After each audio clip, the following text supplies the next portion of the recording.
Hey, what's up mga kaballers? Maligayang pagbabalik sa aking channel. Halina't pag-usapan natin ang balitang bagong superstar ng Golden State Warriors pipirma na agad sa team mas lalakas pa.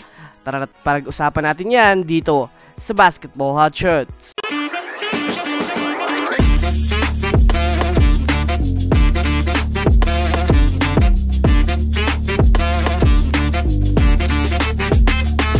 Una nga muna tayong dumako mga kaballers sa balita patungkol sa kupunan ng Dallas Mavericks. Well, alam naman nga po natin mga kaballers na sa kahapon nga po ay tinalo ng kupunan ng Oklahoma City Thunder ang Dallas Mavericks sa score na 117-95 na masasabi nating dinomina nga po ng Thunder ang Mavericks sa Game 1 ng kanilang serye.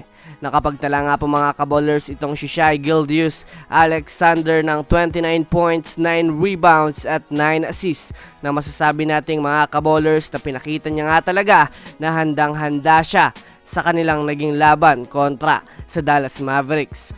Maganda naman sana ang ipinakita rin ni Luka Doncic at Kyrie Irving, ngunit hindi nga po naging sapat dahil na rin sa mas madaming 3 points nga po ang binitawan ng OKC kumpara sa kanila sa 4th quarter. Kaya naman isa nga po ito mga kaballers sa mga naging dahilan upang matambakan sila sa laro.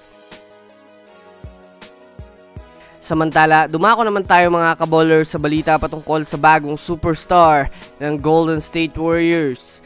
Sa pinakabagong balita nga po na inilabas ng NBA Insider na si Andrew Slater ng The Athletics, kasalukuyan na nga daw pong binubuo ng front office ng Golden State Warriors ang kanilang gagawing mga plano matapos ang off-season. At isa na nga po dyan mga kaballers ang pagkuha nila ng panibagong superstar na pwede nilang ipang tandem kay Stephen Curry next season. Well, kung susumadahin nga natin mga kaballers, marami-rami na rin nga po ngayon ang mga superstar na available sa trade market at sa free agency market.